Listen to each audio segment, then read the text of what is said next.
Bonjour, mesdames et messieurs. Je vous souhaite la bienvenue à UNESCO Univote, à l'EFTP, au programme Inspirer et autonomiser les jeunes par le développement des compétences, le 15 juillet 2016. Nous sommes très heureux de vous souhaiter la bienvenue et participer à toute cette journée. Je m'appelle Jes Liebe, je suis à UNESCO Univoc et moi, je suis le Master of Ceremony. Et avant de commencer, je voudrais souhaiter la bienvenue à ceux qui sont venus un peu partout dans le monde par un webcast. Et je voudrais encourager tout le monde ici de participer par les médias sociaux #WYSD. Nous avons aussi des interprétations vers le français sur le canal 2, l'anglais sur le canal 1. Et il y aura aussi la traduction par le webcast. Je pense que vous avez entendu parler de l'attentat en France avec 84 morts et nous demandons une minute de silence.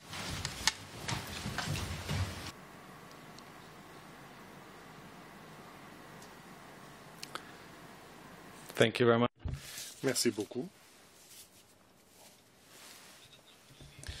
On va continuer avec les remarques d'ouverture. Je demande M. Acharani, le directeur de l'UNESCO, de venir ici.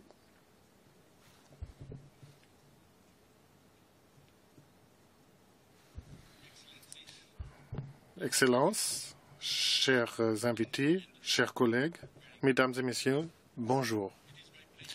C'est mon plaisir de souhaiter la bienvenue aussi à le centre l'Univoc ici à Bonn.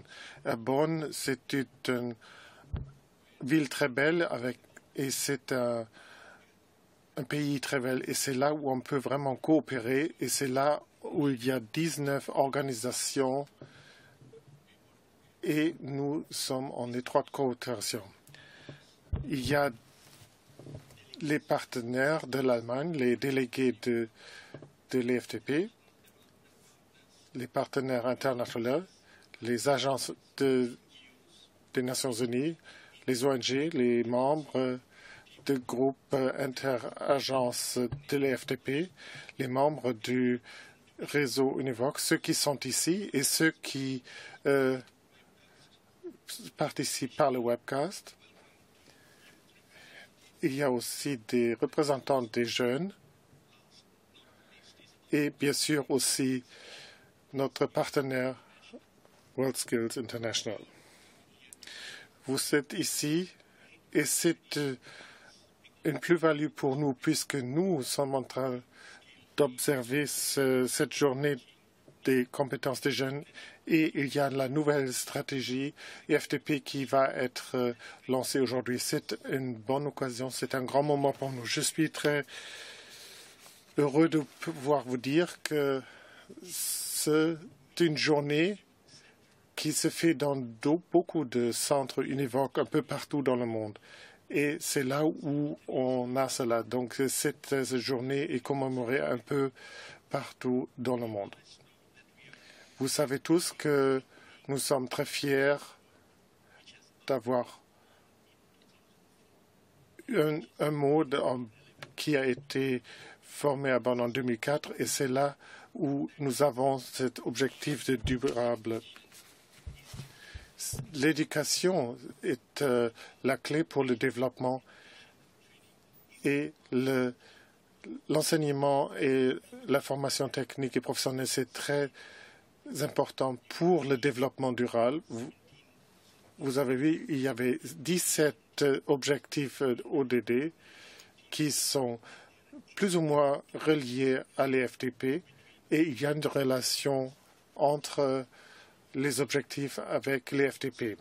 Et cela nous montre aussi que TIVET est vraiment, l'EFTP est vraiment au centre de tous les membres des États membres. En 2004, c'est l'histoire, mais maintenant, cela est devenu une réalité. Mesdames et messieurs, vous êtes tous d'accord avec moi, j'espère. Et on l'a vu dans la plateforme Univac que le monde n'a pas besoin de mots ou de recommandations. Le monde a besoin d'actions, de bonnes actions sur place. Et dans cet esprit, vous savez peut-être, nous avons vu hier les officiers et les centres ensemble pour planifier comment on peut mettre en place la stratégie FTP à l'avenir. Et c'est une amélioration de notre planification et de notre programme. Nous allons commencer à travailler. Nous allons avoir une discussion productive pendant 2 jours. Nous allons partager comment l'UNIVOC va réagir et aussi au plan de la stratégie FTP. Merci beaucoup de faire partie de ce voyage et nous souhaitons la bienvenue ici à Bonn une fois de plus. Merci beaucoup.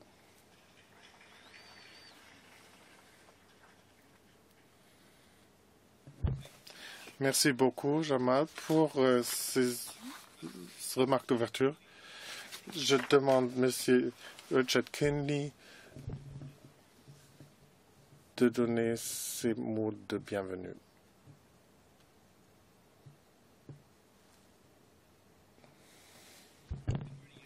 Bonjour tout le monde. Je dois vous souhaiter la bienvenue ici à Bonn et aux Nations Unies, au campus. Ceux qui travaillent ici aux Nations Unies à Bonn se sentent très privilégiés que nous avons ce bâtiment historique et j'espère qu'on va continuer à l'avenir. Pour ceux que vous le savez, c'était le Parlement allemand pendant 40 ans, plus ou moins, et nous sommes très privilégiés que cela est notre centre. Et j'espère que vous allez pouvoir regarder un peu plus de près ce qui se fait. Je souhaite la bienvenue au nom des collègues des agences, des 19 agences qui travaillent ici à Bonn. Et cette année est très spéciale pour nous. C'est le 30e anniversaire des Nations Unies à Bonn. Et pour nous, nous avons aussi un avenir très intéressant. Notre sujet de durabilité est sur notre agenda après cette conférence sur les objectifs de développement durable à Paris. Et nous avons aussi vu qu'il y a beaucoup de défis qui sont à relever à l'avenir puisque il y a une transformation importante des économies nationales et aussi de l'économie globale. Et ceux parmi vous qui travaillent dans le domaine de la formation et l'éducation savent qu'il y a ce rôle critique pour vous. Les agences, il y a 19 agences, comme je disais, à Bonn, et nous travaillons dans la même direction pour le développement durable. C'est contre la dégradation du sol ou le développement ou de créer la conscience sur la santé, sur la recherche et aussi la formation professionnelle. Et ici aussi, on mobilise des actions contre le changement climatique. Il y a ces 19 agences et nous avons essayé que notre campus ici se transforme dans un centre global de créativité et d'innovation et nous espérons que vous allez être inspirés par nos bâtiments et j'espère que cela va contribuer dans de bonnes discussions. Donc, c'est dans cet esprit de durabilité que je vous souhaite la bienvenue ici au campus et j'espère que votre conférence sera inspirante et vous donne beaucoup de force pour l'avenir. Merci. Merci beaucoup, M. Kennedy, pour ces mots de bienvenue. Maintenant, c'est mon plaisir d'inviter David Achoarinia, le directeur de la division de la politique des systèmes pour l'apprentissage tout au long de la vie.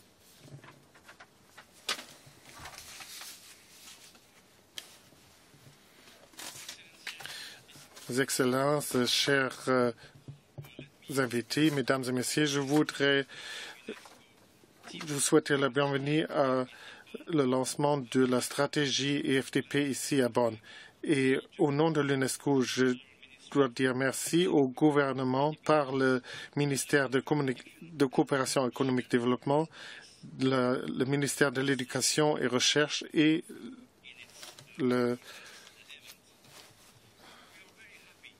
Nous sommes très heureux d'avoir cette nouvelle vision de l'UNESCO pour l'FTP ici à Bonn. Il y a cet centre international d'UNESCO qui est très important pour soutenir l'FTP dans les États membres.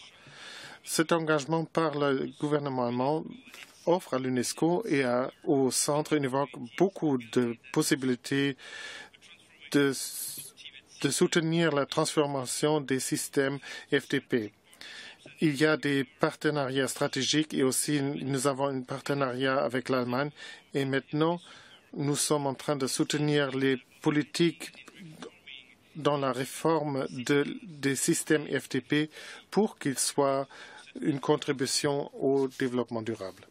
Mesdames et Messieurs, c'est une occasion qui nous donne une nouvelle énergie pour avoir des priorités les plus urgentes que nous avons aujourd'hui.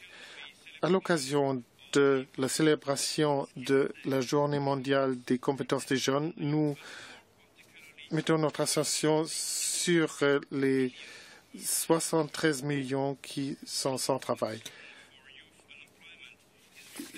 Cela se reflète sur l'agenda de développement durable, pas seulement l'ODD 4 à l'éducation et son cadre pour l'action. Le TIVET a une place spéciale pour avoir le cadre de 2030 et ses objectifs. Et je voudrais donner à notre directrice générale d'UNESCO, Irena Bokova, qui ne peut pas être parmi nous pour la célébration de ce journée, mais il y a un message pour l'ouverture de cette journée. Donc, je vous demande d'écouter à ce message. La Journée mondiale des compétences des jeunes présente une occasion de faire preuve de solidarité pour chaque jeune femme et homme, leurs droits, leur dignité, leur autonomie. Chaque jeune doit avoir des capacités et possibilités pour devenir ce qu'ils veulent, pour rendre le monde meilleur. Mais hélas, cela n'est pas le cas pour des millions de jeunes incapables de contribuer pleinement à leur société et économie. Nous ne pouvons pas en rester là. Nous avons besoin de nous refocaliser sur les compétences. Il faut repenser l'éducation. Nous avons besoin de systèmes de formation transformés. C'est la raison pour laquelle l'éducation et la formation technique et professionnelle se trouvent au cœur de l'agenda sur le développement durable du XXIe siècle, se concentrant sur les compétences, l'accès, le progrès dans l'emploi et l'élimination des disparités entre les sexes.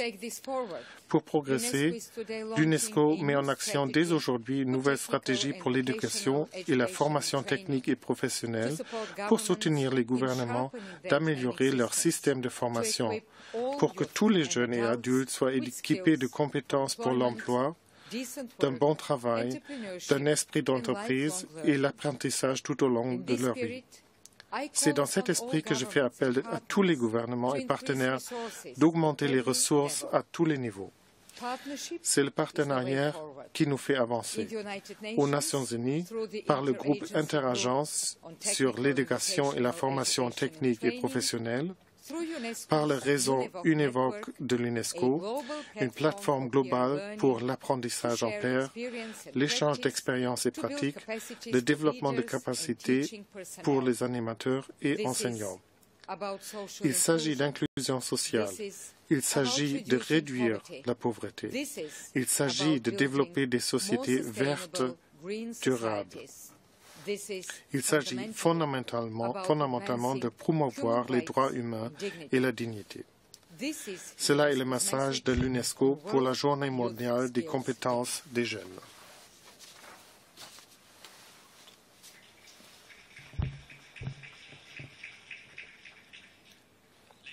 Mesdames et messieurs, suivant le message de la directrice générale, je crois que ce forum va nous aider de refléter et par l'IFDP les défis pour ce qui doit se faire pour avoir un bon travail et l'accès à la qualité de l'apprentissage tout au long de la vie.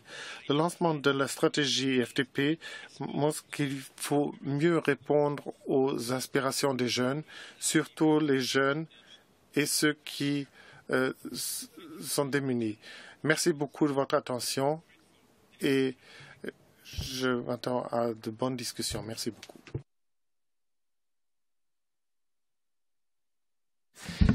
Thank you, Mr. Aciarina. Merci beaucoup, M. Aciarina, pour ces remarques d'ouverture. Donc, il y aura M. Roland Lindkalki, le chef de division de la numérisation au ministère du Développement et la Coopération.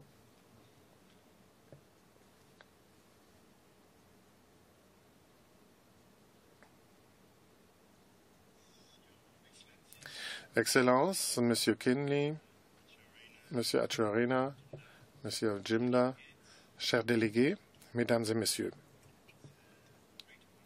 c'est un grand honneur d'être ici aujourd'hui qu'on m'a invité à cet événement et de pouvoir parler au nom du gouvernement pour la coopération et le développement pour avoir cette journée des compétences des jeunes et aussi le lancement de la stratégie IFDP. Je voudrais aussi remercier UNESCO Univoc, M. Majumdar et son équipe pour organiser cet événement ici à Bonn et pour nous réunir ici dans cette salle pour pouvoir parler d'un sujet très important. L'événement d'aujourd'hui a ce titre inspirer et autonomiser les jeunes par le développement des compétences. Donc, une perspective d'avenir, l'inspiration et l'autonomisation, c'est quelque chose qui est très important. Les compétences donnent l'inspiration, donnent de l'autonomie et on peut regarder, on peut voir un avenir meilleur. Tout de même, quand on voit les statistiques, il y a une image plutôt négative.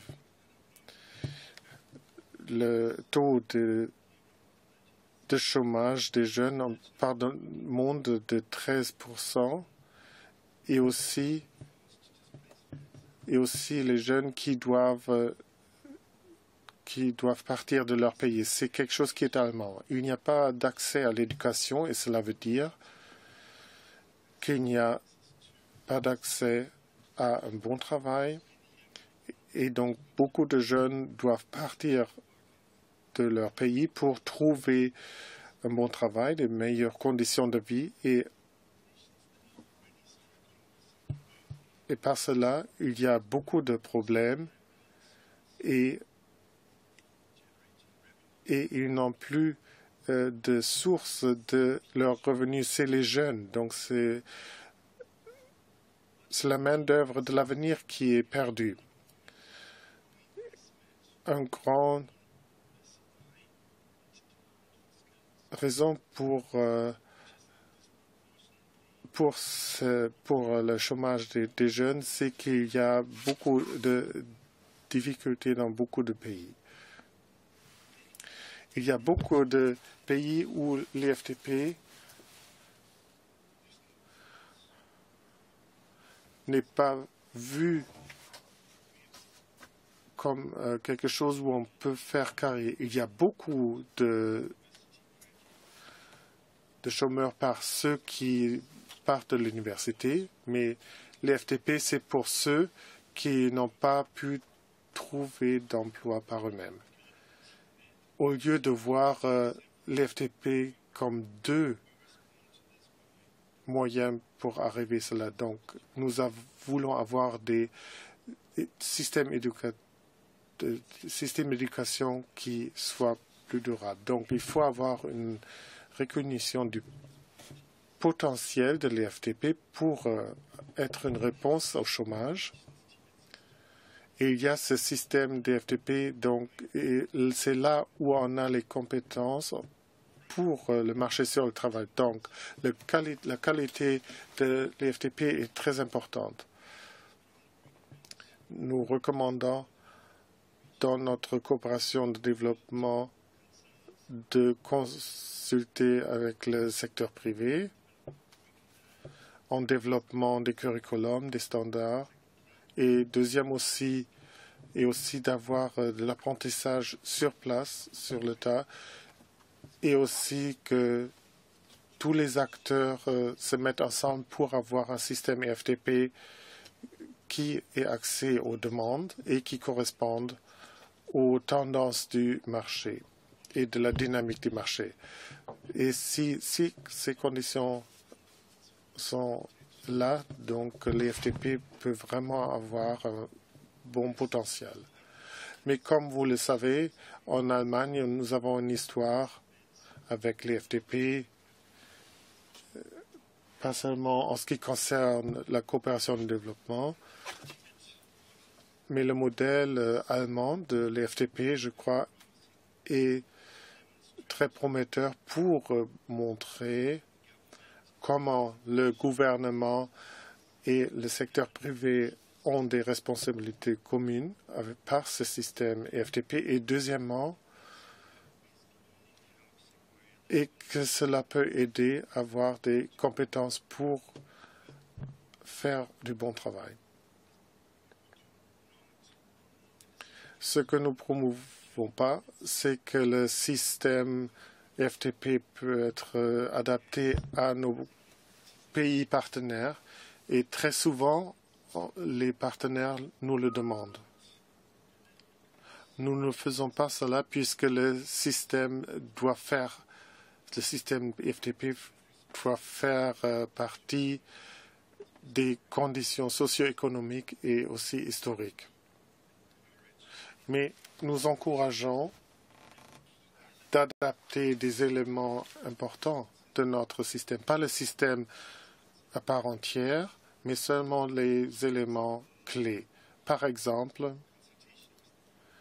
la consultation avec le secteur privé, j'en ai déjà parlé, et deuxièmement aussi d'investir dans la recherche pour générer des données sur le marché du travail et aussi l'importance d'apprentissage sur le tas et aussi d'avoir la formation des enseignants. Ce sont seulement quelques exemples. Les objectifs de développement durable, et vous le savez, cela a été adopté par les Nations Unies l'année dernière et il y a un agenda qui propose un défi. Nous avons parlé de l'importance de tous les ODD et moi, on parle surtout sur l'ODD 4 et c'est un objectif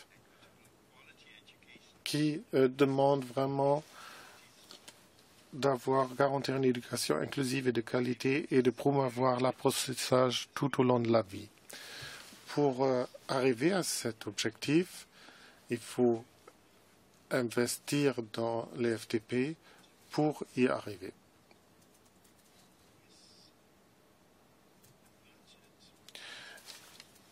Il y a un budget de 120 millions d'euros. C'était l'année dernière. C'était la dernière année où donc l'Allemagne est le contributeur le plus grand en ce qui concerne la contribution bilatérale dans les FTP.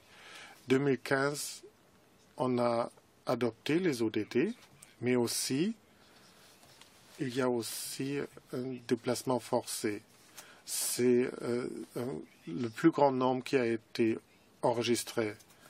Il y a 60 millions de personnes en déplacement forcé. Il y a plus de 50% qui viennent de la Syrie, de l'Afghanistan et de la Somalie. De l'autre côté, Pakistan, le Jordan et l'Éthiopie sont les pays hôtes pour les réfugiés. Ce sont des pays qui sont des pays en voie de développement. Ce sont des pays qui n'ont pas toujours l'infrastructure et les capacités pour vraiment pouvoir accepter ce grand nombre de réfugiés. Il n'y a pas beaucoup de données sur la population déplacée entre 15 et 24 ans, mais on dit qu'il y a les jeunes qui en font un grand pourcentage. Normalement, il y a un accès limité à l'éducation après l'école primaire. Il n'y a pas de droit, ils n'ont pas de travail dans les pays hôtes. Et dans beaucoup de cas, leur statut légal n'est pas clair.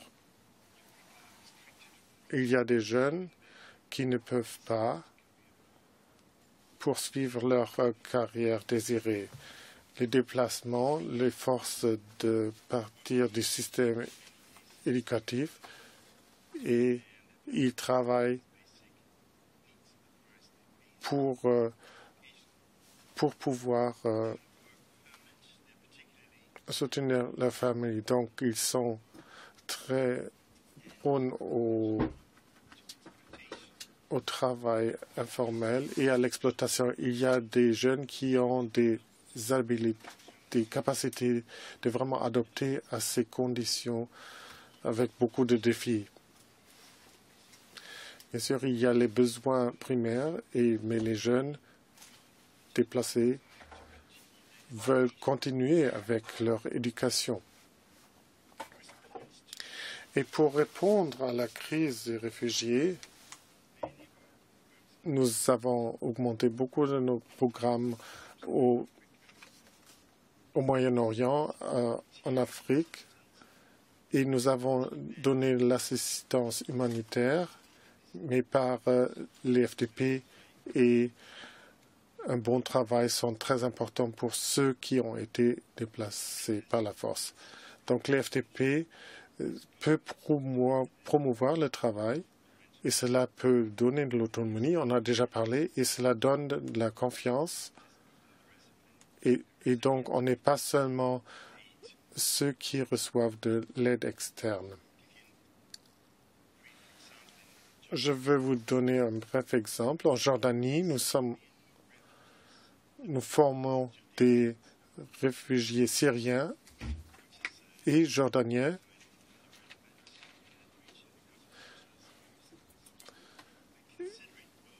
et pour les réfugiés et pour ceux qui sont sur place, notre intention, c'est de contribuer à la cohésion sociale et aussi à la coexistence en paix.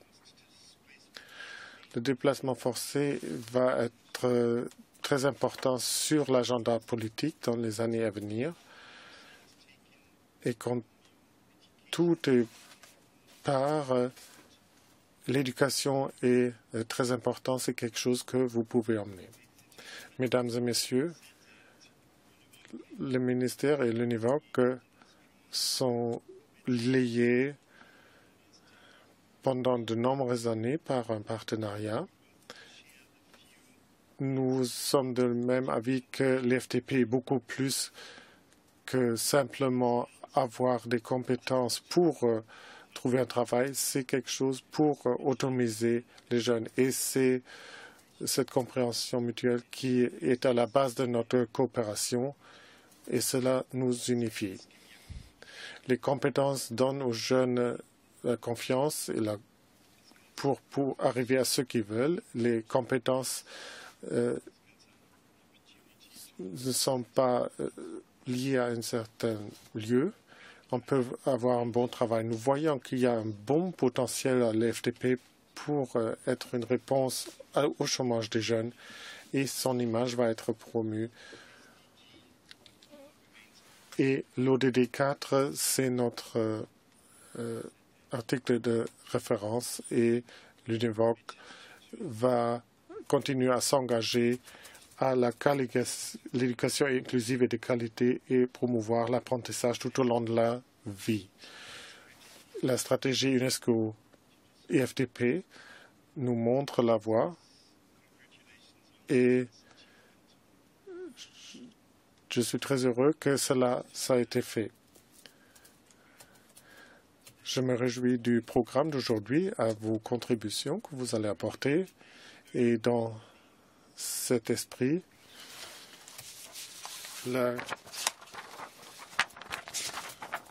l'inspirer et autonomiser, c'est quelque chose qui est très important. Merci beaucoup.